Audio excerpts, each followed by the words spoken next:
ខ្ញុំលួចស្រឡាញ់ដល់ហើយមុខក្រាំងហើយគេមិនឆ្លើយធ្វើឲ្យខ្ញុំចាប់អារម្មណ៍ម៉ូតូ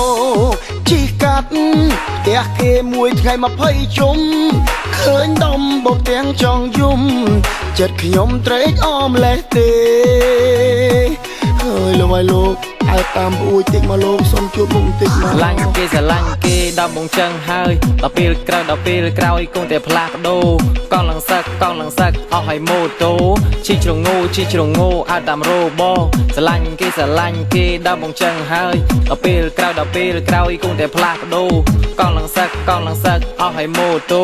ជីជ្រងោឲ្យតាមរោបងសើបសួរឈ្មោះនាងគេប្រាប់ថានាងឈ្មោះខ្ចងមុខមាត់ស្អាតបាតតែម្ដងតែឈ្មោះខ្ចងចង់ស្លាប់គេថា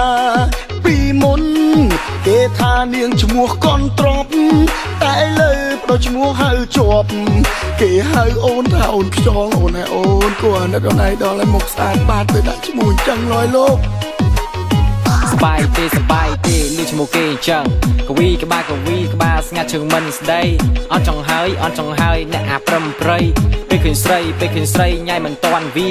បើខ្ញុំរកសង្សារត្រូវលក្ខការស្ងាត់បើវាដឹងវាស្កាត់ញ៉ៃចន្តែគ្នាឥឡូវសំមុខហើយសំនឹងរឹកវាមិនដែលចេះចែកគ្នាញ៉ៃយកតែឯង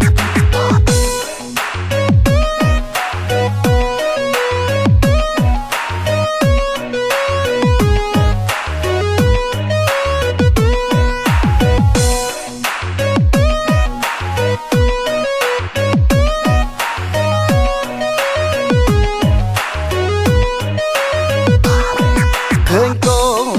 គេមួយខ្ញុំលួចស្រឡាញ់ដល់ហើយមុខក្រាំងហើយគេមិនឆ្លើយធ្វើឲ្យខ្ញុំចាប់អារម្មណ៍ម៉ូតូជិះកាត់ផ្ទះគេមួយថ្ងៃ20ជុំឃើញដុំបបទាំងចង់យំ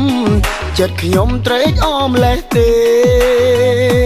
ហើយលោកឲ្យលោកឲ្យតាមអួយតិចមកលោកសុំជួបមុខតិចមកឡាញ់គេស្រឡាញ់គេដល់បងចឹងហើយដល់ពេលក្រោយគង់តែផ្លាស់ប្ដូរកង់ឡើងសឹកអស់ឲ្យម៉ូតូ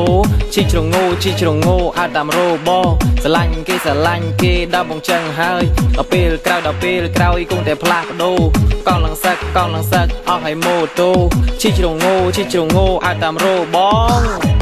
សើបសួរឈ្មោះនាង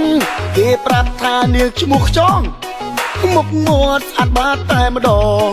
តែឈ្មោះខ្ចងចង់ស្លាប់គេថាពីមុនគេថានាងឈ្មោះកនត្រប់តែលើបដូរឈ្មោះហៅជាប់គេហៅអូនថាអូនខ្ចងអូនហើយអូនគួរអាណិតអូនឯងដល់ឲ្យមុខស្អាតបាតទៅដាក់ឈ្មោះអញ្ចឹងលយលោកសបាយទេលឺឈ្មោះគេអញ្ចឹងកវីក្បាលស្ងាត់ជើងមិនស្ដីអត់ចង់ហើយអ្នកអាប្រឹមប្រៃពេលឃើញស្រីញ៉ៃមិនតាន់វាបើខ្ញុំរកសង្សារត្រូវលក្ខការស្ងាត់បើវាដឹងវាស្កាត់ញ៉ៃចន្តែគ្នាឥឡូវសំមុខហើយសំនឹងរឹកវាមិនដែលចេះចែកគ្នាញ៉ៃយកតែឯង